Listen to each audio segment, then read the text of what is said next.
One of the first things I'm going to try to convince you of is the fact that it's okay to be the way that you are, however that is. And I'm a fan of hand voting, so I'm going to ask you to hand vote a few times during the session today. But the other thing I guess I will mention is my personal belief. And you'll hear lots of different things.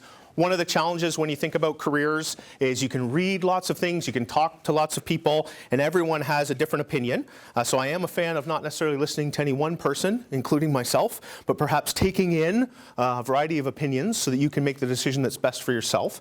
But having said that, I would say that if there was one and only one career-oriented activity that you undertook or decided to spend some time on. So I totally believe in thinking about yourself and finding out, thinking for yourself, what are my goals and objectives?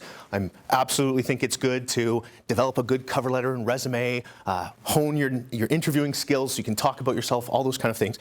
But I think if you could only do one activity and achieve as much success as you wanted to in your career, it's what we're going to talk about today. And it's really this idea of networking.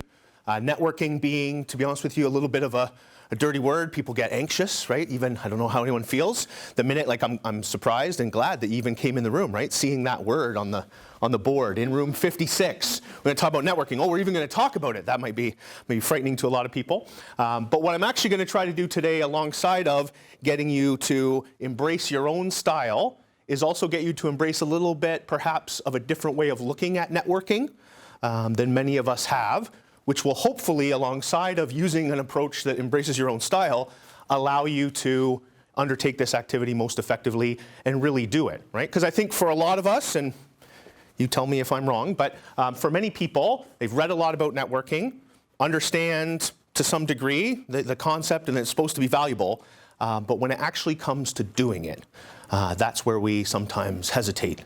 I'll get to that some other time, or, oh yeah, that networking. Need to do that at some point, right? So success for me is not only having you believe that it's valuable, but actually getting you to undertake the activity. Otherwise, it's to some degree pointless to keep talking about it. So that's my view. So my hope is that I will allow you to stay true to yourself. It's been framed under the guise, as Monica said, of how can I best connect with others if networking isn't my thing. But as you know through description, sort of a focus on this idea of if you're a bit more introverted, how can you go about doing it? So by a show of hands, and it's going to sound silly because obviously, perhaps otherwise, why would you be in the room? But who would say that they are an introvert? Okay, good. So we were able to skew a couple of non-introverts into the room, so that's okay. Because I think what I talk about today is going to be valuable either way. So a big part of the group says they're introverted. That's good. What, for you, does that mean? What causes you to say, yes, I'm introverted? I don't know if they put this in the description, but interactive session. It's really how I like to roll. It's a lot of my life has been you don't just stand and deliver, but interactive. And you can't get the answer wrong. That's the best thing. So yes, can you tell me your name first? Bisan, thank you. And if you were going to define introverted or being an introvert, how would you define that? I think it comes down to how you pull out energy. So nice. It says into the room at least once a week. Just doodling or watching something funny, okay. Or something like that. Versus some people, they gain energy from being with others or surrounding themselves. Absolutely. 100%, right? So that's right. A lot of people, it's not so much the dictionary definition of introverted or extroverted, right? Extroverted, I'm always jumping around and all this kind of stuff, right? Introverted, right? Not so much that, but very much, and this is really key, right? Is the idea of where you get your energy from. And I'm going to keep stressing that. We're going to talk about that in the front end before we move into the sort of how can we go about doing this. Because I think it's embracing and understanding this whole idea. Because who would say, or if by a show of hands, who would say that society, that you feel personally, that perhaps society values one group over the other when it comes to introverts or extroverts? Who believes that? Okay? And what, sir, if I can ask you, which of the two groups would you say society seems to value more strongly? Extroverts. Extroverts, right? I would agree. Why do we think that is? Because without extroverts, you don't have business. If you don't have business, you don't have our society. Interesting. Okay, there's a pro. Wow. Sorry, did you put your hand up as an introvert or an extrovert? So fair. There's a pro, and that's okay. So good. I would say, that's right. I do believe in this world, there's a need, as there is with most things in the world, to have a variety and a diversity, right? So perhaps, businesses and some of that outgoing, right, sort of style is absolutely necessary for things to happen in our society. At the same time, and what I am going to try to balance, is the fact that while society may play a lot about extroverts, give extroverts extra airtime, extroverts are sort of the really the known people and everything, I'm definitely going to try to convince you that introverts have a lot to offer this world of ours as well. Okay? So that's my goal. So when you hear the term introvert, what image comes to mind? Maybe it's this, right? Now, I don't know if I'd sit out on a dock in the rain. I might just go to my room and doodle instead. I don't know if I'd be this introverted and perhaps nary anything around, right? Not even a rock in the water or anything, just very introverted. But a lot of times this is the image, right? This is this solitude, this loner type mentality. And what I really want to do is, first of all, try to mitigate that a little bit and give a bit more of what I guess I would say is a balanced viewpoint, right? A little pro-introversion. Because believe it or not, and most people that know me, especially when it comes to things like this, a lot of people would say, or I think, if we maybe did a survey after, Craig Ingram is, and then you put introvert or extrovert, I think a lot of people might tick extrovert. But man, you couldn't be wronger. Man, you'd be wrong. That's what I'm going to say. I need to sit in solitude and figure out my English first. So yeah, you'd be wrong. I would say, and oftentimes, I don't know for people who've done Myers-Briggs or these kind of things, right? I'm hardcore introvert.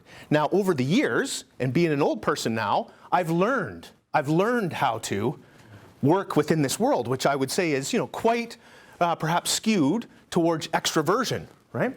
And so a couple things there. One, I think that shows a couple of things. One, we can accommodate both and utilize both, but very much, it's this idea that introversion's okay. So Carl Jung, he said, and it really speaks to the definition you've given me, introverts are people who derive energy from quiet and inward reflection, right?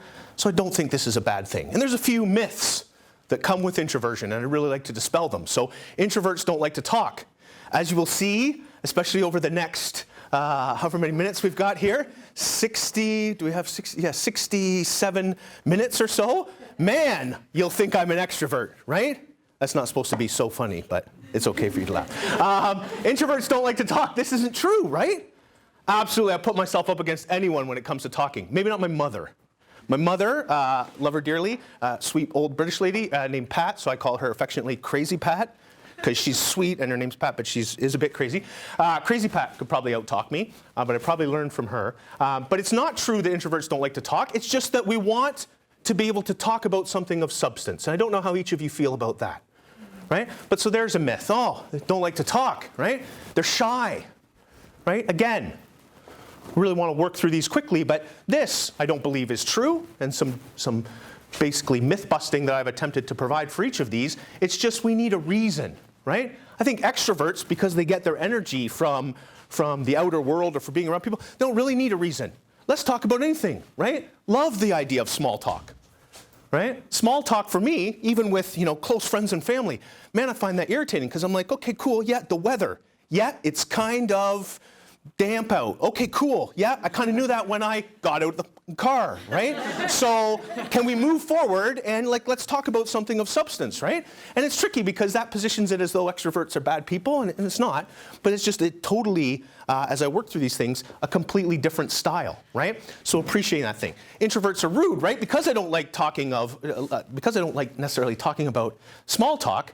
Even with my own family, even with Crazy Pat, sometimes I find myself getting a bit irritated and I'll say, Mom, that's great, but what about this? And I'll bring up some, political topic or big issue of the day, right? And that's probably bad for me to do because Pat grew up, born in Britain, in England, different generation, quite opinionated herself, which is awesome. But oftentimes our opinions maybe we don't really jive. So then it gets bad, which isn't a good thing. But the thing I find interesting is she oftentimes says, why do you always have to have such a big debate with me about everything? And I say, Mom, it's not that. It's just I really want to talk to you about something, right? I get the weather thing, right? I get that the Maple Leafs won. I get that. Like, cool. But let's move forward, right? So not that introverts are rude as much as we really want to get to the point of things, okay? Introverts don't like people. All right? I don't do all of you not like people? I'm surprised you came today. I'm surprised you're sitting so close to each other, right? Not necessarily true, but again, so it's this sense of, and this is, I don't want to skew it negatively towards extroverts, but it's this real debate of the combination of style and substance. I think for a lot of extroverts, they feel like introverts maybe know a lot of things, nerds, brainiacs, or whatever, but can't really communicate. And for a lot of introverts, perhaps extroverts are seen as, you're loud, bombastic, you're a lot of style, not quite sure what your substance is quite yet, right? It's that kind of thing. So, very much for me, this is another one that held true. Kind of feel like there's a lot of people, the people who know me best, would definitely probably not think I'm an introvert because I'm so connected to them. And I feel like I can maybe be a little bit more of the life of the party with them. But with other people, yeah, I get that all the time, right? Aloof, shy, reserved. I don't know. This is the one that's always been a struggle for me. Lots of times people, you think you're better. You think you're better. Look at you sitting off there by yourself, mind your own business, keeping to yourself, eh? You think you're better than me, don't you? Right? And I'm like, no, I didn't want to necessarily interrupt or be that next guy to come in, but it's interesting how people derive different things from it, right? Don't like to go out in public, always want to be alone. Again, you start to see the system of myths that exist, right? We're weird. I don't mind that one. Actually, maybe that's not even a myth, right? I'm like, okay, yeah, sure, I'll take that. I am weird, right? But to the point of, perhaps, extroverts driving business and making society what it is. We'll get to that on the last myth, right? Being weird, being creative, coming up with new solutions to things, not sure that that's necessarily a bad thing. Don't know how to relax and have fun? I am totally able to relax and chill, right? Netflix and chill was created for the introvert community, perhaps, right? So that's not true. It's just that's right. Don't know how to have fun. That for me is fun. I have to bungee jump off the largest cliff, within 100 kilometers to have fun. It's just a different definition, okay? And lastly, and this speaks to the point, my fine colleague brought up around, different things. So sure, maybe not as many business people, but a world without introverts, as it says here, man, those are some important things, right? Scientists, musicians, artists, filmmakers, doctors, right? And I like this, and I took this one because it said, that having been said, there are still plenty of techniques an extrovert can learn in order to interact with introverts, right? That even sounds weird when you say it. Even myself as an introvert, I catch myself being like, just wait, I get what you're doing there, right? Really trying to drive home the point that without both groups of people, we'd be in trouble, okay? So that just sort of hopefully sets the stage for who we are as introverts and the fact that we're not this really weird, bizarre group of people that, just can't be figured out. But let me bring it back to networking. And when we tie in how we are as people with networking, it can be challenging. Because when you think about networking, right, it very much has this context for us mentally. When we think of the very stereotypical or traditional networking, what does it involve? What does it involve, right? Maybe this image comes to mind for you, I'm not sure, but I guess I put out there and I put up here. So networking is, talk to me, right? You don't even have to put a filter. Try not to swear or say anything offensive to other people in the room. But, networking is, what's the first thing that comes to your mind? Networking is connecting with people, okay?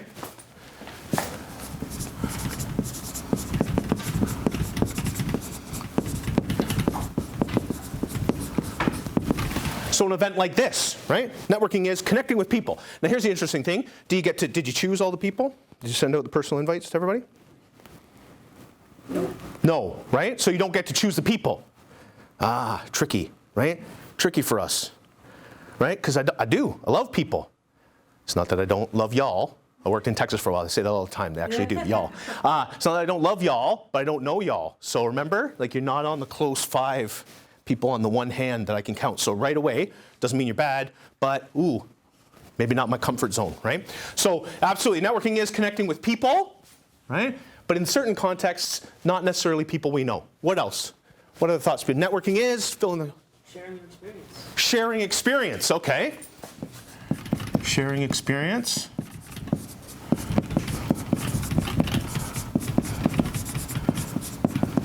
Sharing experience, experiences. You guys are being so good and sort of academic in nature so far. Networking is crap. Networking is worthless. Networking is scary. Networking is weird. But what else? Networking is? Conversation. Conversation, okay. Networking is conversation. We'll get to why this is true, I would say. Nancy knows this well. But I would say this is why it also can be tricky for us, and we'll talk about that later. But networking is? I tend to think of it as bureaucratic. Bureaucratic. Step-by-step kind of thing. Okay. So networking is, yeah, sort of process-driven, step-by-step. Okay, does that bother you, or is that? Yeah. You don't like that? Okay. Don't like all the hurdles or the set way? Yep. Expanding your knowledge. Expanding your knowledge? Wow, this is all positive, yeah.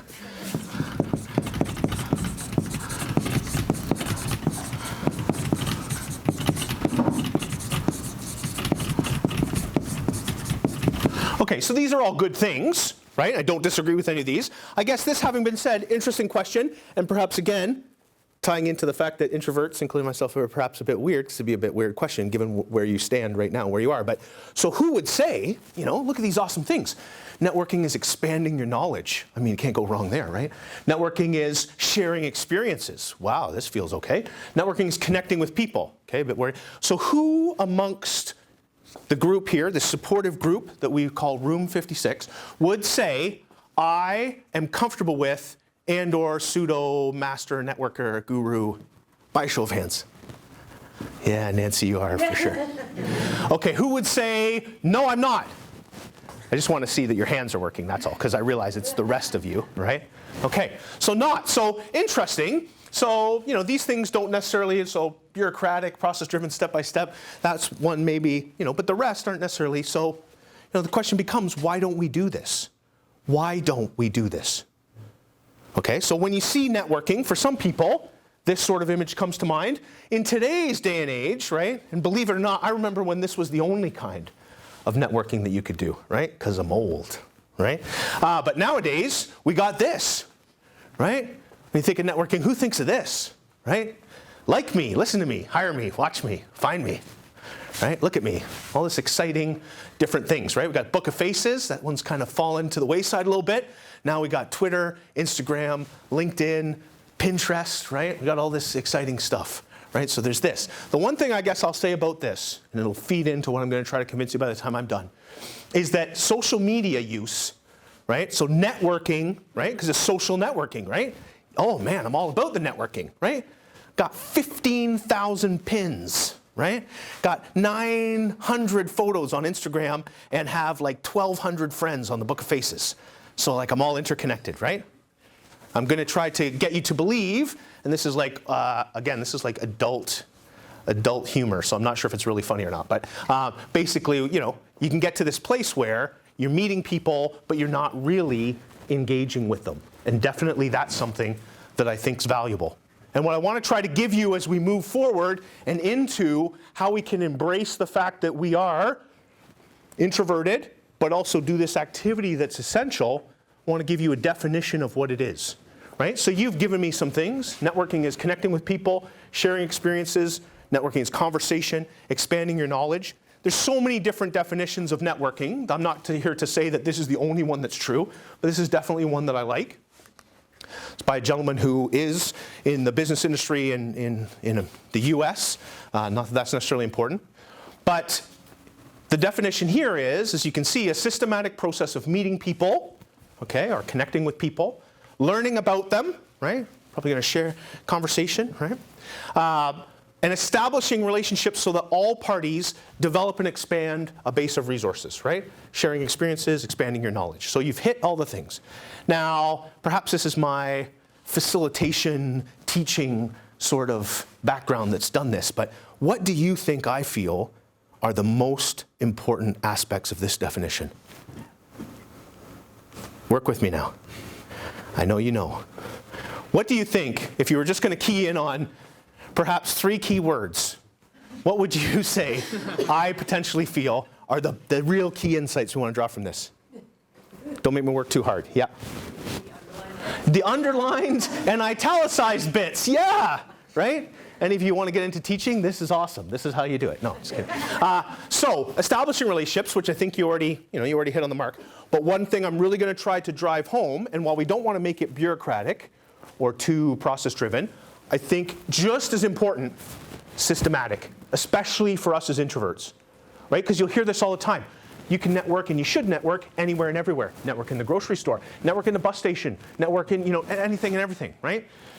I think you can have conversations, and having a conversation isn't bad, right? But I'm not sure that we actually want, especially given our style, to put all this pressure on ourselves to just network everywhere, right? Just get out there. Just get out there amongst a whole wide range of people and just start talking to them, right? You don't know them, so you're going to have to talk about small talk, right? Right? Have to talk about small talk. Oh, look at the weather, chilly, eh? I hear we're going to get up to 9 degrees, right? Like, I'm really good at all this stuff, right? As a small, yeah, I hear we're supposed to get up to 9. She says, yeah, it's amazing, but it's just not me, right? And it's probably not, if you're introverted, you as much, right? So I'm going to try to leave you by the time we're done today to say, yeah, absolutely, we want to establish relationships. I'm going to define a little bit more what that means, but also in a systematic way, right? Now, don't get me wrong, because I would find, like I said, I don't think it's the myth on being weird. So I'm naturally a curious person. I find that's one thing in my life, and perhaps it adjusts or balances my introversion a little bit. I find the world interesting. Honestly, I find anything and everything in the world interesting. Always fascinated by people's behavior, things going on, all the madness of the world, right? So I don't mind having a conversation in the grocery store, striking up a conversation, and be like, oh, I heard those are really good, right? As you get your chips out of your bag, right? And I'll wait and see. And sometimes if I'm talking to another introvert, they'll just look at me funny, and I'll just be like, okay, I'm going to stop talking now, right? Or other people engage me, so it's fine. But I wouldn't, if I'm going to try to do this activity, and again, given that we're in this context, for my own career benefit and to match some of my career objectives, right, and achieve some of my career goals, I absolutely think the systematic becomes important. I'm not going to rely on grocery store, bus station conversations to make this happen, okay? So really, the basis of networking is just this everyday interaction, right? So, okay, but done with purpose, and that's the systematic. So, as Monica was kind enough to say, for all these bios, you give your own feedback, so it's not really, hopefully Monica believes it, but it's sort of my words about things. So I say, I'm into authenticity, and we can test that later if you want. But I truly believe this, that to really build these strong relationships, and it's probably part of my introverted nature, so hopefully this resonates with you, it really has to be authentic. And that's where the systematic, again, keeps coming back time and time again. And it's going to sound weird because I'm a huge proponent of this conference. I'm a huge proponent of attending events like this. That having been said, you'll actually hear me say by the time I'm done, the kind of networking that's going to happen at the end of the day today, I think we as introverts, we may want to handle that kind of networking a different way, and or it's okay if we don't necessarily engage like everybody else.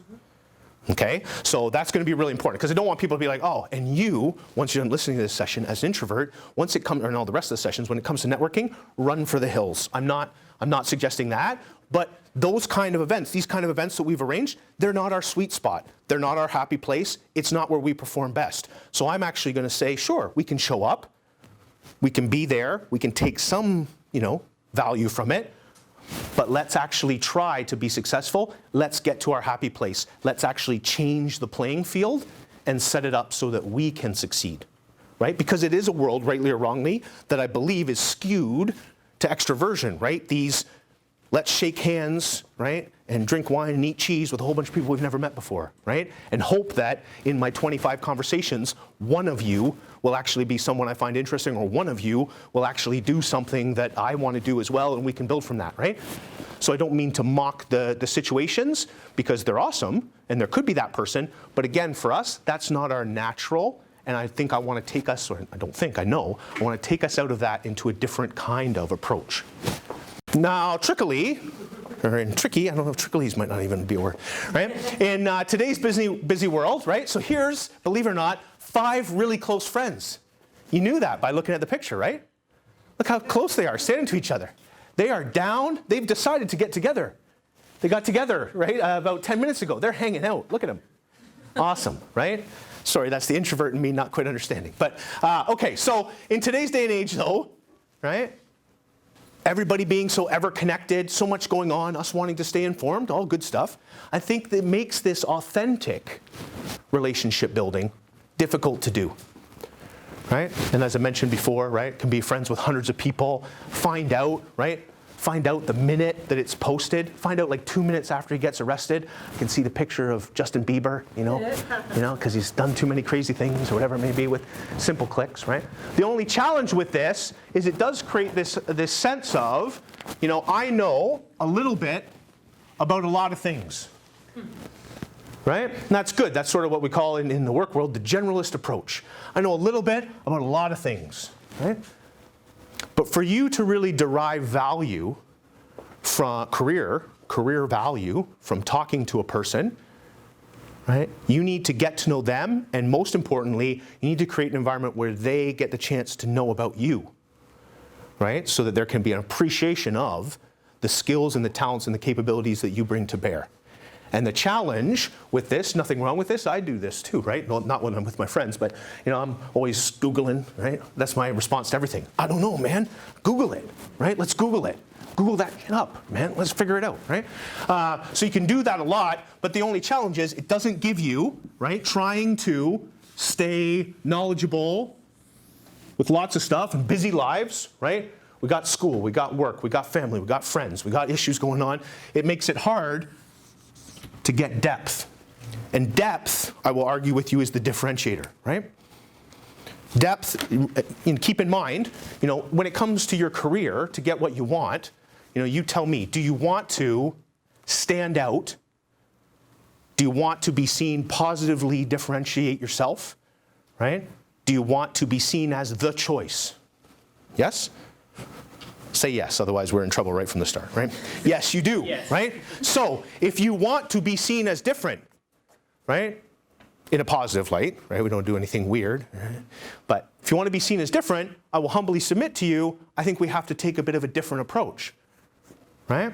Because I can get my best suit on, but some of you probably have a better suit, right? I could try to shake a lot of hands in the room after the keynote, but a whole bunch of other people in the room trying to shake hands, right?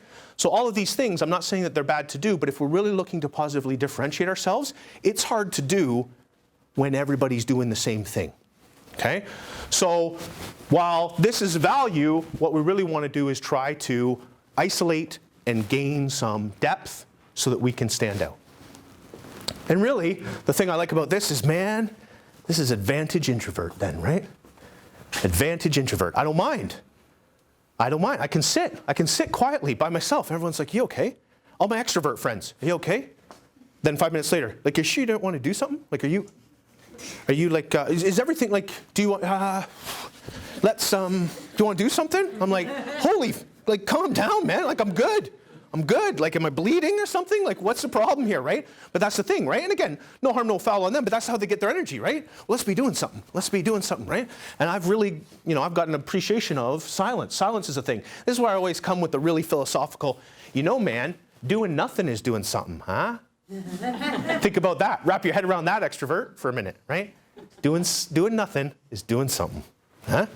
Right? Probably comes from when Crazy Pat, my mom told me, you know, she had this, I remember on the fridge, she had this thing, you know, take time to stop and smell the roses, right? And it's this little cute bunny or something. And I always remember, like, yeah, that's doing something. Sitting in the park doing nothing is doing something. Anyway, so advantage introvert, right? So we've got a leg up. Believe it or not, in this activity that we're all not so comfortable with, you know, if the essence of it's relationship building, if for it to really be valuable, it's about getting some depth and really connecting with someone, because there's so much noise out there, right?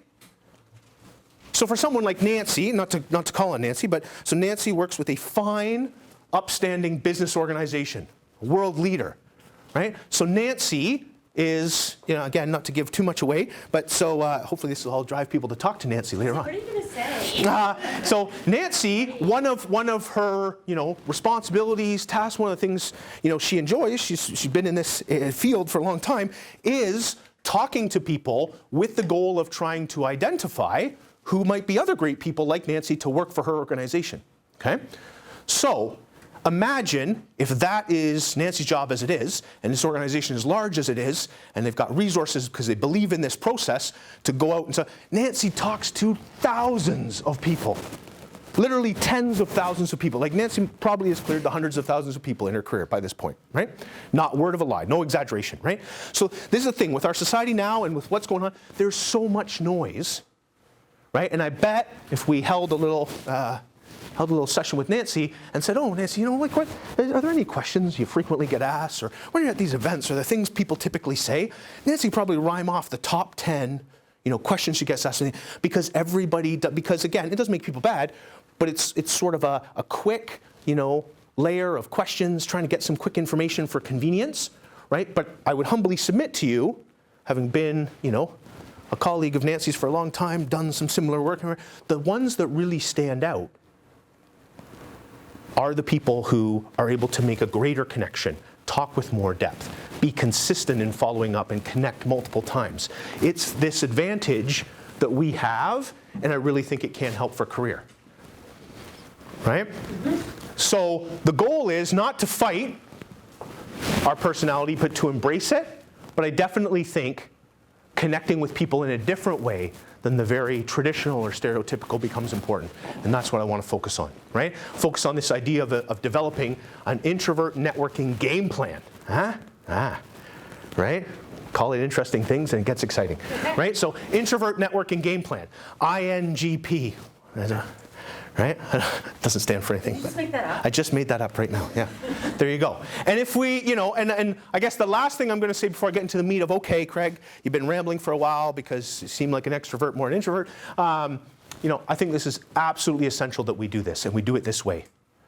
Right? I worked in the industry for a lot of years. I've talked for the last, almost 15 years with individuals looking to get into different things. And I would say lots of people, take the process, they decide, I'm going to network a bit. But it's almost a lost cause, without trying to sound too negative, unless we do it a certain way, because there are these, what I call 2 dirty recruiting secrets. There's these 2 fundamental dirty recruiting secrets that exist in the world. They're not really that dirty. Hopefully you'll be able to tell me what they are, so they're really not all that secret. But the reality is, it just makes it more exciting, right? Your mind imagine, what could it be, right? But there's 2, I would say, key things about how recruiting happens, how people get selected, that are really important for you to consider and make this idea of building relationships absolutely essential, right? And I'm trying to convince you, you have to do this, right? Hopefully at the start, I said, okay, we're all introverts, but that's okay, because look at these things that try to tell us we are. We're really not those things. It's okay to be who we are. So great. Okay to be who we are. Now network. But why should I network? Right? This is why you should network. Two recruiting realities. Anybody want to guess what they are? If you guess them out of order, if you guess the second one first, I will humbly say to you, hold on to that, and then I'll come back, and then we'll pretend like you just said it again. 2 realities of recruiting. Anybody want to guess what they are? Yes. 80% of jobs available will not be online. Will not be online. So 80% of all jobs. So you're basically saying that the vast majority of opportunities aren't posted or aren't formally showcased. Am I hearing you correctly? I'm going to ask you again in a minute. I'm going to hear you correctly later. Okay? Awesome though. Excellent. Maybe that's right. I don't know. Anyone else want to give one of the 2 dirty recruiting secrets? Any other thoughts? So what's been put on the table, potentially for now, or maybe a couple minutes from now, is the vast majority of opportunity isn't advertised, right? We've all heard that. This concept of the hidden job market, right? We've heard that. The thought being maybe 70 to 80% of all jobs never get posted. Okay, so we'll discuss that maybe in a minute.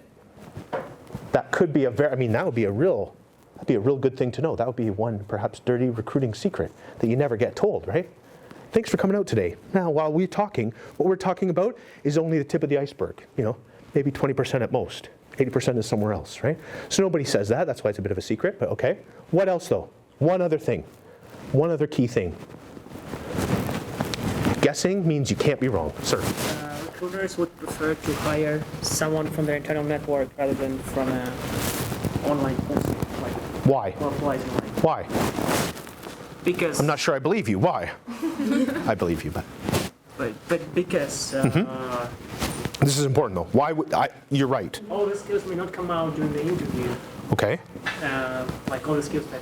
But if it's through your internal network, so let's say I'm part of your internal network, you're a recruiter, you would prefer to hire me because I'm part of your internal network, because why vis-a-vis other candidates? Because if someone can kind of present you in a positive light and Okay. kind of refer you, talk about your skills, what you can do, Yep. a person that you can trust.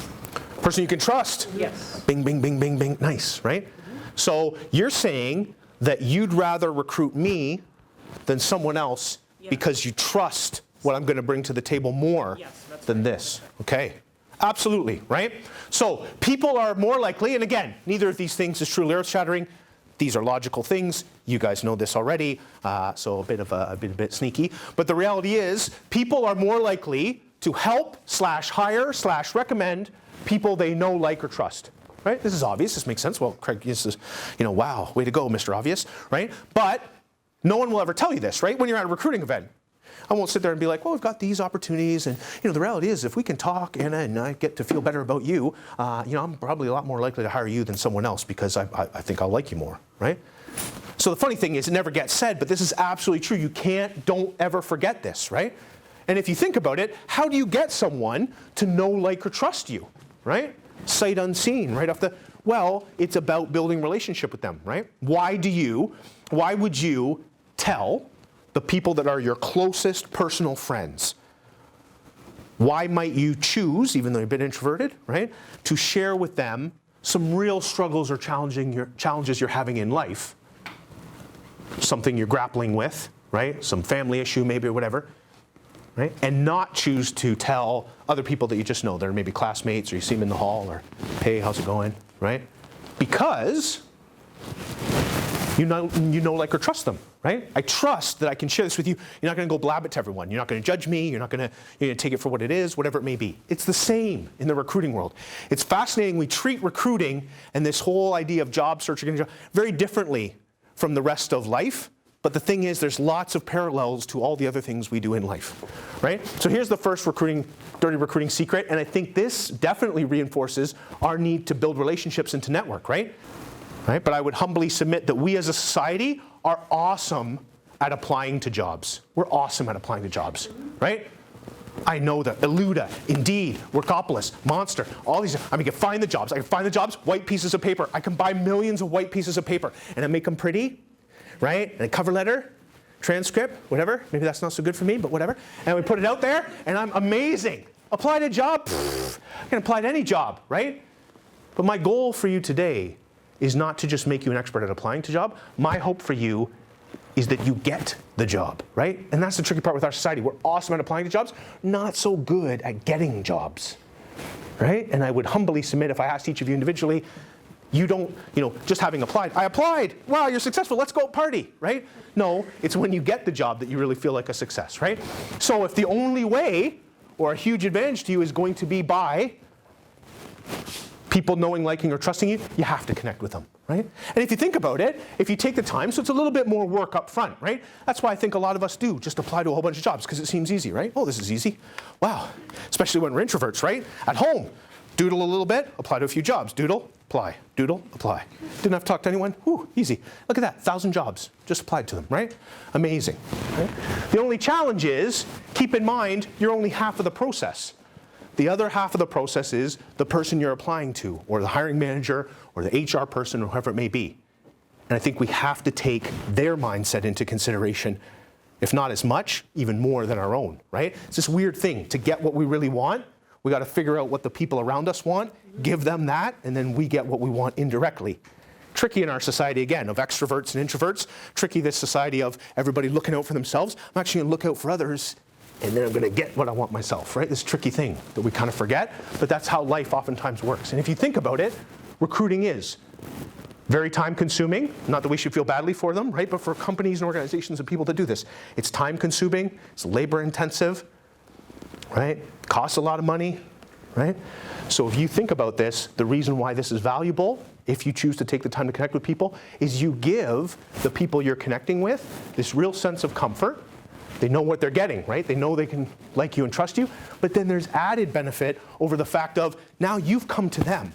You've come to them, you've put forth the effort. Now I don't have to. I don't have to call up, some company, put a little, not that many companies do this anymore, but put like an ad in the newspaper. That's old school, I realize, but put an ad in the newspaper. I don't have to, log on, post my jobs. I don't have to stream through thousands, literally. And you probably know this, but literally, someone like Nancy can tell you this, like literally, the organizations I've worked for, thousands of people applying to jobs. Now, it's not that I realize there's probably some real diamonds in the rough in there. And if I had 3.5 weeks where I didn't actually have to do any work, I could probably sift through all those resumes and find those diamonds in the rough, and that'd be great for the organization. But I really don't feel badly because Slava's reached out to me. I've talked to him. I really know what he does. I know what his past experience is. I feel really good not only about his past experience, but also, his attitude, his approach, his passion for the work we do. So you know what? No disrespect to Slava, but even though he may not be the greatest employee of all time, right? Because who knows? Well, there's no mechanism to judge amongst us. He's great. That's good enough for me, right? Saves me all of this time and effort. So if you think about this, if they ask this question, does anybody know someone who'd be good for this position? The reality is it's only through networking, right? I ask this question. Here's my 5 other employees, and I say, hey guys, unfortunately, Nancy's just tabled a resignation. She's on to bigger and better things, right? She's doing different stuff. She's moving halfway across the world. We'll never be able to fully replace Nancy, but the reality is, we need someone because she did so much stuff. Every day that passes by is a day we're losing out, right? Losing out on productivity, losing out on getting things done, and time's money, right? So I'm not going to sit there and say, okay, guys, so I've brought the paper. Let's all stand around and write a job description. What do you think? What do you think? Okay, let's post it. No, the first thing I'm going to say is, does anybody know anybody who'd be good? Get some referrals, right? So if you think about it, if that's the process that gets used, and hopefully I'm seeing some smiles and nods, and hopefully this makes logical sense, then it's only through networking. It's only through me, you, or one of you, if we're the team, it's only through one of you knowing one of the 6 of us that you'd ever have a chance. And that's why 70 to 80% of all jobs are never posted. Not because I wouldn't be willing to post it if I needed to, but I never have to get that far down the road. Because here's 5 people that I've worked with, I respect, who've done good work, know what our culture is like, know what's expected. So, we each know lots of people, but we're not going to, table some name of a person who's a little on the fringe, right? Some guy or woman that we know who's a little crazy, stays out a little too late at night, gets into the drink a little too much. And we're not going to table those names, right? We're just going to table the people that we know because a little bit of us is attached to it. Right? And so those referrals are going to be really strong. There's not going to be many, and they're going to be really strong. And so if you think about, imagine you're in my shoes, so I'm the manager, Jonathan tables somebody, Monica tables somebody, Slava tables somebody. I'm like, okay, well, you know what? I don't know if any of these 3 people would be a good fit, but for me to talk to 3 people, call them in, talk to them each for an hour tomorrow, right? I don't mind doing that. And if none of them are a fit, no harm, no foul, we can move on to the posting process. I haven't really lost much time and effort. But because we know the culture, because we would only table, one of those 3 people usually is a fit. And that's why I never have to post. And that's why, even with all those crazy postings that you see all over Indeed, Alluda, all those kind of things, typically, not everyone, because there's some organizations that do use those mechanisms, right? But in the bigger picture, not the most effective way for us as candidates to get connected. Okay? And we pay referral fees.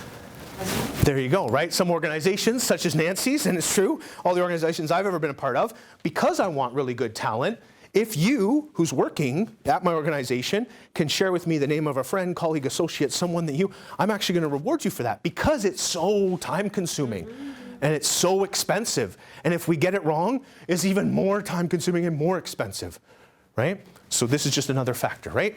But for some of you, for the real analytics in the room, which sometimes is aligned with introversion, the scientists, right? That's the faculty I work in, so that's why I often want to bring the science, right? Because there's one thing about the words, but then there's the science, right? So the science, the research strongly supports networking. Here's all the different ways you could potentially find out about an opportunity and apply to one, right? Go kick it old school, right? Newspaper ads. You go to a job fair. Now this is tricky because I'm going to right now tell you that while, I'm about to show you some research that says, tricky, but we'll talk about this in a minute, but next Thursday, job fair, Western, Student Recreation Center, and I would suggest actually go, but go with a plan. But job fairs, company websites, right, we use that a lot, electronic job boards, industry publications, all these things are good, right, word of mouth referral. Anybody want to guess the order in which these land? What we should do? Remember what I'm talking about. Right? So here's my way of showing you. So yes, these, not that they're terrible or bad, but the research would say these are 7 to 10% effective. Right? Now this is the trickiest thing. They're not 0% effective, right? This is what's terrible, is because it gives us one of the best and yet most frustrating things in the world, hope.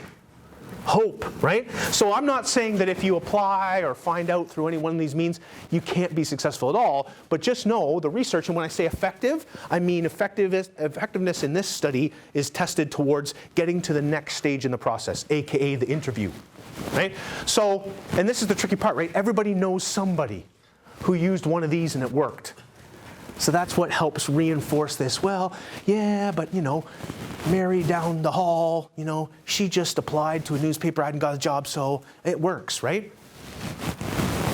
But again, in trying to make you be most efficient and not just, get a little bit further in the process, but fully succeed, right? 7 to 10% effective. Versus word of mouth referral, right? Underline it again. It's a facilitation teaching thing, right? This is the important. Anybody want to guess how much more effective? Because it's definitely more effective. How much more effective? Right? Because maybe you say, if it's 10 to 12% effective, what's the difference? I'll just send 1,000 resumes out. That'll be spray and pray, like we like to call it, right? Hope that something lands, right? How much more effective? Anybody want to guess? Remember, it can't be wrong with a guess because it's just a guess. Is it 90 to 93? 90 to 93. I see what you're doing there. You're trying to make it 100. No, it's not necessarily. It doesn't have to add up to 100. But I like it. I like your thinking. Right? So no, 60 to 70% effective. So again, this is another frustrating point. Right? I'm not saying every time you have a conversation with someone, right? Otherwise, we do this all the time. Obviously, if it's 100% effective, we wouldn't have to have sessions like this, right? So 60 to 70% effective. So not. It doesn't mean when you network, you put in this effort and time, it doesn't have the certainty, but man, is it a lot more effective, right? If my maths is correct, it's at least 6 times, if not 10 times more effective, right? So why don't we do it? Why don't we do it, right? All the stuff I've shared with you so far, not rocket science. You probably already knew it. You might be getting to the point where you're like, is this guy ever going to tell me something that's actually valuable? Hope you don't think that yet, but the answer is yes, I'm going to, I hope, right? But so why don't we do it? You each put up your hands and said, no, not so comfortable with the networking. Not a networking guru. So why not? This is another interactive portion of the, why not? Why don't you network? I don't always feel like I have something valuable to contribute. I'm younger and I haven't had as many real jobs yet. Okay, fair. Thank you for sharing, sir. Just behind you. Yeah. Yeah. What was the question? Sorry. So why is it, nice, why is it that you might not network as much as you think would be valuable or that you could? What keeps you from doing it? Sometimes I guess employers judge you and just be like, maybe he's not a good fit or something. Okay, so fear of being judged, of looking bad, sure. I don't know how to start. Sorry. That's okay. A year ago. I went to an office. Yeah. Freedom 55 Financial. Okay. I walked in and I just asked for an internship. I talked to the guy and then like 3 weeks later I worked. Nice. Hey, well there's networking at its best, right? Look at that. It's actually just going to it because they're not going to post on their website internships available. All right. Well, we can definitely talk about this. So so this is good. Now the approach, interesting, and I would say probably, and in a positive way, you might be the anomaly for, by the sounds of it, how much you had to interact before you got the success. But absolutely, the being willing to put yourself out there and taking the initiative. That's another big thing, that this idea of building relationships, another key insight that I would say before we get to this, that people lose sight of is, alongside of all the actual qualifications, right? Need to have experience in this, need to know these operating systems, need to be strong analytically, good communication skills, whatever. I mean, sometimes it is in the list, but reaching out to people and having conversation definitely demonstrates, I think, clearly and wholeheartedly, initiative, personal drive, right? These are things that sometimes aren't even in the job description, but I would say to you, I bet there's not a single organization that wouldn't say that those skills or traits are positive and that they'd be looking for them in any employee. So, absolutely. So, sorry, sir. Still, I'm an introvert. So what I'm expecting normally in life is basically people talking to me so I can respond. Right. But the market is, they're not going to talk to me. I have to find a job. Job is not going to find me. So how do I start a conversation? Right. So that's your fear, right? How to start the conversation, what to say. Okay. Yeah, if I want to get a referral from my professor, and do I buy them a coffee? Do I don't buy a coffee? There you go. Guess it depends whether she likes coffee or not, but yeah. But we can talk about that, but absolutely. But so the reality is, there's a number of things we're worried about, and you guys put some of them on the table right away. I will quickly say, I think there are some key, honest, legitimate fears, and it's not only that we as introverts, that everybody who networks have, because even the extroverts, I would argue, I've talked to lots of people who I think get their energy from outside, are extroverted, supposedly don't mind talking, but struggle with this process. And it makes sense, right? It makes sense for a few things. So first of all, there's just fear, right? And you've said it in different ways, but here's the reality. I came here today, I'm holding this session. Some of you know me, some of you may not know me at all. You didn't know what the session's going to be. I stand in front of you. Do I think I have something valuable to share with you? Yes. Do I think it makes sense? Yes. Do I think I've got years behind me of experience? Yes. So hopefully it'll be valuable. But am I scared, or is one of the natural thoughts that pops into my mind, I hope they like me? Yes. Why? Because I'm human. And anyone tells you differently, I think they're lying to you, right? Because there's two ways this thing could fall. Yeah, he was a bit quirky and a bit weird. Didn't always understand his sense of humor, but he was an okay guy. Good, right? Or what a waste of time, and it's just bad, right? And if I could choose, I would want you to think this one, right? That makes me human, right? So there's this natural fear that everybody, no matter how skilled they are at this kind of stuff, and I've done thousands of presentations, I would still always want you guys to leave thinking somewhat positive, right? So there's that piece that ties also into the social anxiety, right? I don't know if you ever have seen this. Usually ask this every time I hold these kind of sessions, but they used to do, I don't think they do it anymore, but they used to do a global survey of people's greatest fears. I don't know if anyone's seen that, but anybody either has seen that and want to share with me, or anybody want to guess what each and every year they did this. It seemed to be like in every other year they would do this across the globe. Don't exactly know how they exactly shared it with everybody, but just people from all different cultures, backgrounds, or whatever, would vote in, these are my greatest fears. Anybody want to guess what finished first every single time? Jonathan. Public speaking, yes. Okay. I'm asking you to do that. I'm asking you to speak in public, right? So public speaking, okay, so tricky. Anybody just for laughs, anybody can recall, or anybody want to guess what finished second every time? Death, right? So let me get this straight with my logical, analytical, introverted brain. I would rather die than speak publicly. Well, this is going to be really tricky for all of us, right? Especially the introverts, right? So I get it. There's some fear. The other thing is, right, we tend to be a society, rightly or wrongly, I would say, we're all about the convenience. And we're all about the immediate gratification, right? So this is what's tricky, because even though I've shown you, submitting the resumes, right, is a lot less likely to get you to the next phase of job. But yet the thing I think why we continue to do it is because there's a small immediate gratification. Whoop, sent that one out. Woo-hoo. Whoop, sent that one out. Yeah, applied. Whoop, did it, again. Whereas when we talk to someone, it could be a good conversation, but no one's like, hey, and thanks, Jonathan, for talking to me, and it's been great, and am I 10% more likely to get the job, or, you never know, right? It's kind of like, had a good conversation, oh, hope that something happens, don't know, right? So there's that, and the fact that we're not patient, right? See this all the time. I literally have a Best Buy like 1 block from me, right? But why would I go to the Best Buy 1 block from me talk to people when I could just get online, right? BestBuy.com. Hey, BestBuy.ca, ordered it. It's coming to me, right? So we don't like to have to wait around. We don't like being unsure, right? So all of these factors work against us and us doing what I'm recommending, right? But again, getting back to that idea of, right, the introvert networking game plan, right? I think with a solid plan, and this is why I will say, I want you to, this is the one key takeaway, right? Whenever you're going to go to do these activities, have a plan. If you don't have a plan, you know, and maybe this is too controversial, not sure it's valuable for you to do these activities, right? The amount of students I've always talked to, you know, we have these career fairs, job fairs. Hey, you go to job fair. How was it?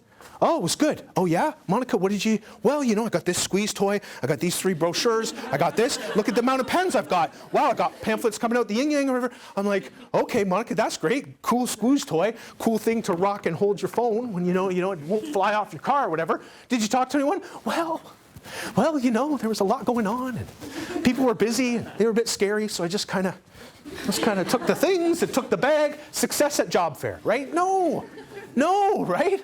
That's not a plan, right? So with a plan, right, don't just network for the sake of doing it. Don't, right? And you got a few hours, but don't just go this afternoon just to go, right? Go with a bit of a plan. And this is a pretty short timeline I'm giving you, so maybe the plan is I'm just going to listen.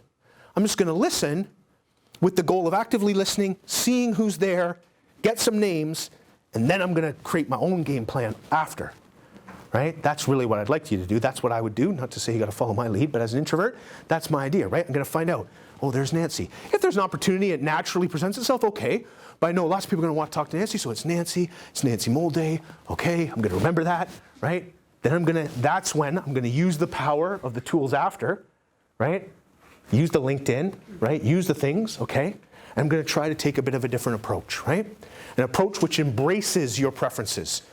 Right? Don't be afraid of the fact that you want to do it differently, but let's figure out how we do it differently and make it happen, okay? And that's what I want to end with. I want to end with this idea of how we're going to make it happen. And for me, it's a 5-step plan. And this is what I want you to do, okay? So first thing I want you to do is I want you to get focused, right? It's alliteration. Do they call it alliteration or something? Hard to say. Find focus to facilitate feasibility, huh? Say that fast a bunch of times, right? So the reality is, and I told you this earlier, right? You'll read a lot. Network everywhere, network anywhere, network all the time, network for whatever reason. So let's get focused. Let's not talk to anyone and everyone. Let's be selective and proactive of who we talk to. Again, good to be someone who, you know, develops, and I'm continually trying to hone my social skills so I can hold a conversation. But these things are because I enjoy it and, like I say, professionally curious. But if I was strategically, and that's the thing, that's the systematic part, having a strategy. If you're strategically trying to achieve career success, I wouldn't just show up at a bunch of events and hope, right? Oh, I hope someone like Nancy's there, right? No, I would be mindful and proactive, right? And how amazing would it be if I could talk to Nancy because I found out, because I know my own interests, I find out about people that are doing the kind of work I'm interested in. I found out that there is a Nancy. I reach out to a Nancy and I have a conversation with Nancy. And here's the best part. I have that conversation a week before Nancy even goes to job fair and has superficial 30-second conversations, not because she's a superficial person, but because there's only so much time and there's thousands and thousands of people that want to talk to her. She has those, 1,000 30-second conversations versus the 10-minute conversation, which is still pretty short, that she had with me, right? So strategic. So I want you to be focused. The one thing that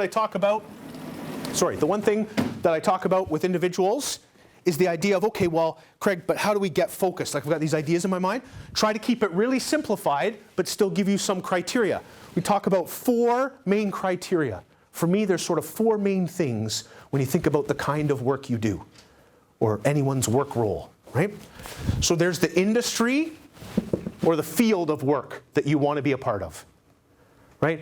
Technology, banking, oil and gas, natural resources, consulting, accounting, whatever it may be. The industry or the field of work that interests you, research and development, specifically in healthcare, the life sciences, biotechnology, whatever it may be. There's no right or wrong, but I want you to think about what are your preferred. And again, don't have to close any doors. I'm not saying you have to be laser-like in your focus, but what I want you to do is create, whether it's in a piece of paper, a chart, when I was at the business school, we loved the spreadsheets, so spreadsheets, whatever it may be, Excel. But I want you to actually concretely, because that's the first thing, you got ideas in your head, put them down on a piece of paper or in a document of some kind, and help me understand. Again, don't have to close any doors, right? Because nobody wants to close any doors. I want to keep all my options open. Get that, right? Only problem with keeping all your doors open is you never get to walk through one. Keep that in mind, right?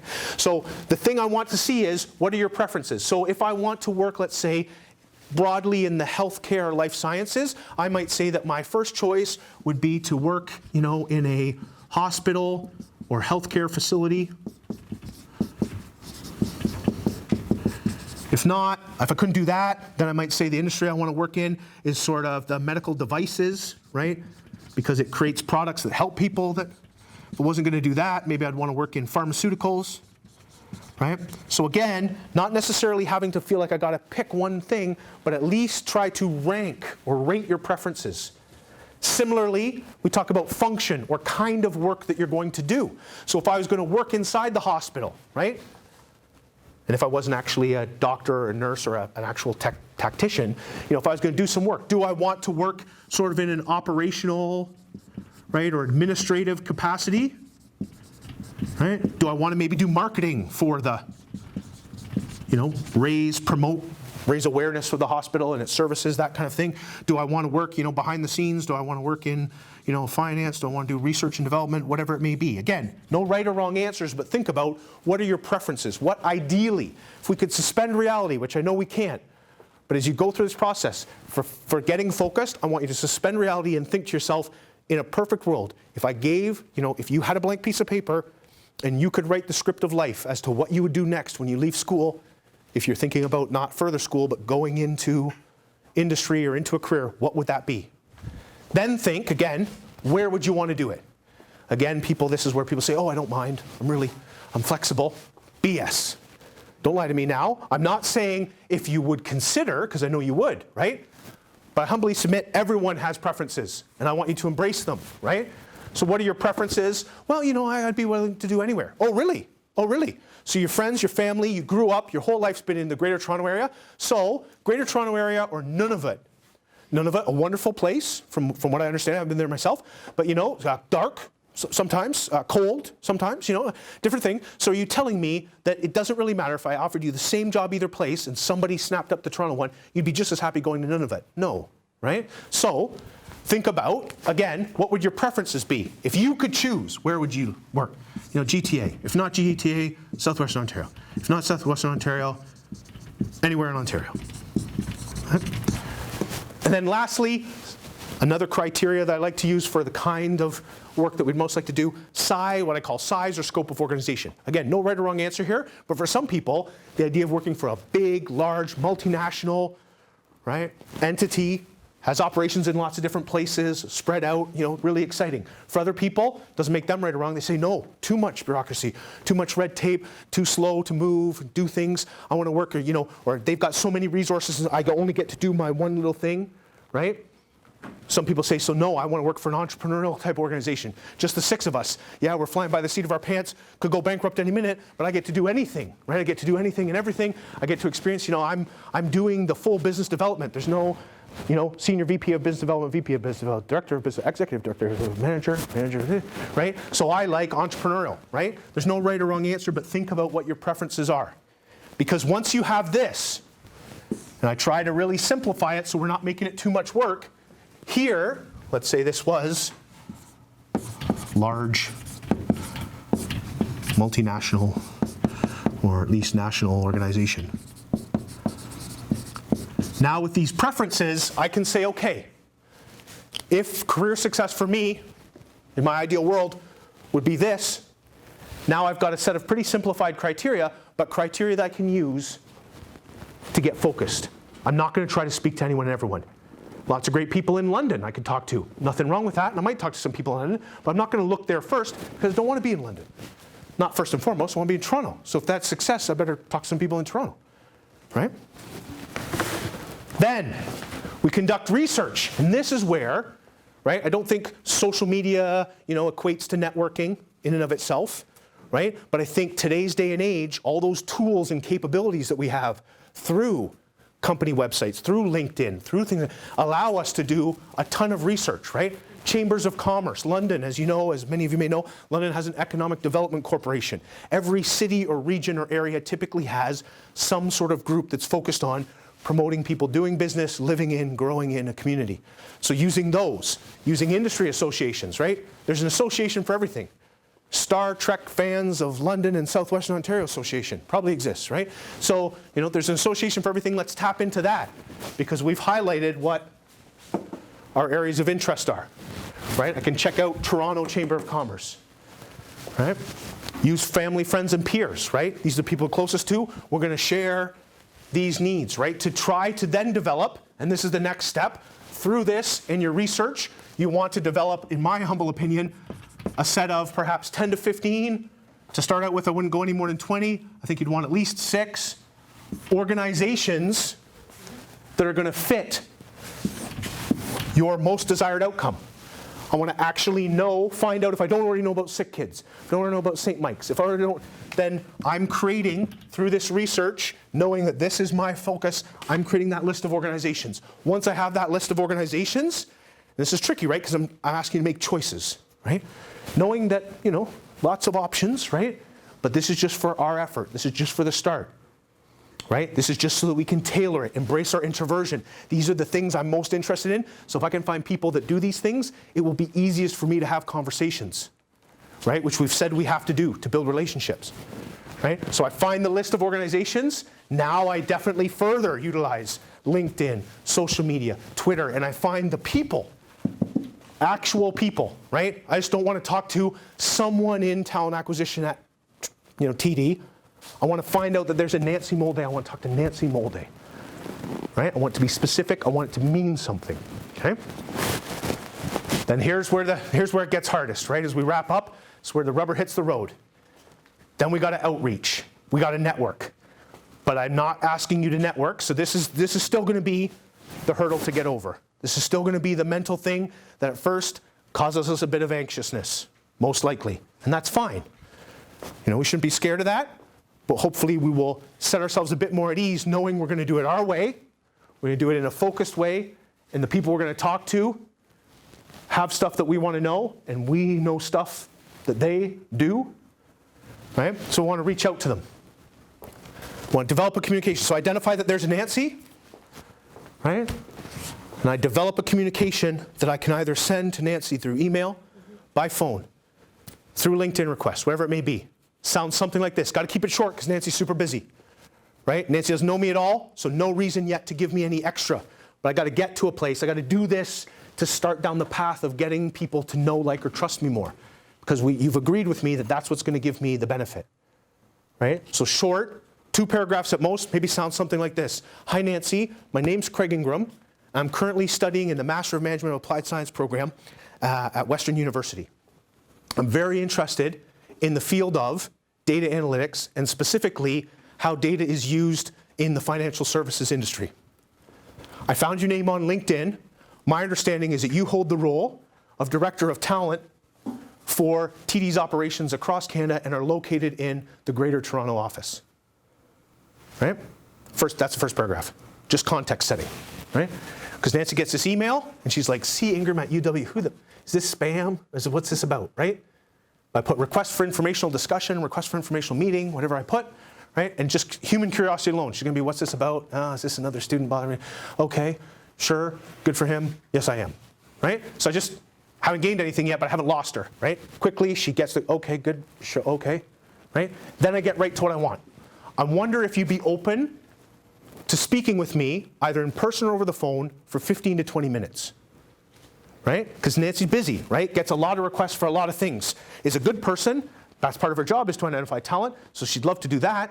The only thing is she's got lots going on. So I can't ask Nancy if she could drive all the way down to London, have a dinner for 2 hours with me, go watch a play, and we're like giving me like 5 hours of her time, right? So I gotta be hard hitting, right? Nancy got a lot of stuff going on, but she says, oh, I'm really busy. What does he want? Like, what does he want, though? Oh, okay, he wants to meet. Oh, I'm really busy. 15, 20 minutes. Coffee breaks amount of time. Well, maybe, but what does he want to talk about, right? That's the next sentence of the second paragraph. I'd love to gain your perspective on TD's operations within the area of data analytics, and some of the work or initiatives TD has underway to stay at the forefront of using data to gain competitive advantage in banking. I'd also be very interested, right? So that's the sort of businessy, strategic discussion piece, right? Again, some businessy words, but basically, I want to talk about what you do. And remember, I know Nancy does what I'm interested in, so we're going to talk about something of substance, right? I'd also be very interested to chat with you about your own career path and understand how you've been able to achieve the success that you have in your career to date, right? Personal dialogue builds rapport, right? That's the hook. Easy for Nancy to talk about, right? The reason this, and so you think about this, how long would it take if I asked you, any of you, for this kind of meeting, how long would it take you to prepare for this meeting? I ask any of you. Jonathan, I'm wondering how long would it take Jonathan to prepare? To talk about his opinion and himself? No time, right? No time. I can ask Jonathan's opinion about anything. He can tell me right away. And ask him, how did you, tell me about your life. How'd you get to where you are today? He could tell me, right? So truly no prep time. Truly the only ask, 15 to 20 minutes, right? So sure, Jonathan doesn't know me at all, right? So a lot of you might be thinking, well, why is he going to give me any time at all? Doesn't know me at all, but I've taken the initiative. I know Jonathan does things that I'm interested in. I've shared with him that common interest. I believe people are inherently good. These might be the cheesy parts, but I believe people are inherently good. I believe people like to help. I believe for all of us, we feel better when we help. The reason why most of us don't help, as much as we'd like to or at all, is because we feel we've got our own personal to-do list of things that we have to do. And unfortunately, lots of times the asks or the ways that we could help, we do a quick assessment and we say, I'd love to be able to help by doing that, but I can't fit that in alongside of all the stuff that I have to do for me. I can't, right? But if we can make an ask that someone can put in alongside of their personal to-do list, then I think, and it's like a survey, not everyone's going to say yes to you when you do this, but I think you'll be amazed at how many people will give you this time. Because they're like, you know what, that is a way I can help. What does he want? Oh, he just wants my opinion. I actually don't even have to give him anything. Sure. If that's, I remember when I was a student or whatever, yeah, I can, right? So that's what we do. And we do that specifically with people that align with the organization we're in. So we can have in-depth conversation. We don't have to worry so much about that small talk. I'm not saying we're going to talk about deep life issues the first time we chat with Nancy, but the things we're going to talk about are going to be substantive, which fits into ours. We're going to have our own environment. Just me and Monica talking. I can clear out all that other noise. I don't have to worry about that, right? Then, the last two want to close, right? But this is relationship building, not one and done. I don't build a relationship with Jonathan by having a conversation with him, right? So I want to close with a goal of continued contact. So I get to a point, just like I am in this session right now, we've already gone over, and I say, well, Monica, I see we're at 77 minutes that you've given me of your time, which I appreciate, but I know you're super busy. So I'll wrap up by saying, first of all, thank you so much for chatting with me today. It's been really helpful to get your insight about, TD Bank's initiatives and some of the things they have in the go, the development of an actual data analytics lab. I guess what I'm wondering in closing, Nancy, is as I continue to talk to people in the industry and talk to others that work in the field, if there's something that comes up that I wouldn't mind getting your perspective or opinion on, or just staying in touch, would you be okay with me maybe dropping you an email or giving you a phone call? Nancy does a quick assessment. How has this conversation been? It's been fine, not a lot of pressure. Craig seems reasonable, thoughtful, has asked intelligent questions, seems like a well-balanced guy, so sure, right? I get her agreement that we can stay in touch. If it makes sense, I ask one more ask of Nancy. Maybe Nancy, as she does, has a lot of perspective on a lot of different things, but perhaps she doesn't work specifically in the data analytics lab. So I say, the other question I have for you, Nancy, I know a lot of your focus is about helping the data analytics group find talent, and identify people who have the skill set. Would there be someone within the team that I could talk to and have a conversation like this to better understand the inner workings of some of the projects that you've mentioned to me today? Because when the group asked, does anybody know anybody, we've had those conversations, and Monica says, well, actually, I'm not sure if he'd be a fit or if he's even interested, but I actually do know a guy. There's this guy at Western, he reached out to me in January. We had a conversation. He stayed in touch with me. I can drop him an email and see, if he's a fit, so be it, right? So this is the benefit, okay? So the research shows, and thank you for your time, that being proactive like this really does lead to a lot more success. Okay? So the goal is not to get something from someone, right? That's superficial. That's not going to play into our sort of whole being as introverts, but rather to build authentic, lasting connections with people who have like-minded, interests, focus as us. And as an introvert, if you can remind yourself of this fact, develop a plan, right? Develop a plan so it's yours, right? I don't know how you feel, but when I go to these things, and I enjoy them because I'm naturally curious, but when you go to these things that have already been set up, not by you, the thing about this is you've set it all up, so you can customize it. When you go to something else, I always feel like, I don't know about you, but I feel like I've got to perform. Here we go. Okay, job fair. Here we go. Hey, John, how's it? Hey, Monica, hey, hey, right? Doesn't feel natural to me. Or, not to say it feels natural to extroverts, but they've got more comfort than I do with that kind of thing. But this kind of thing, this is my wheelhouse, right? So you don't have to worry about trying to be someone you're not, and it can become fulfilling rather than frightening, okay? So thank you so much for your time. And I would look, if I was you, if it's something that really worries you or causes you some anxiety, there's some good individuals, Susan Cain being one, Laurie Helgo, right? And there's some good books that have been written about, it's okay to be an introvert. It's actually a pretty powerful thing if you utilize it the right way. So thanks a lot for giving me your time. Extra 5 minutes to listen, okay?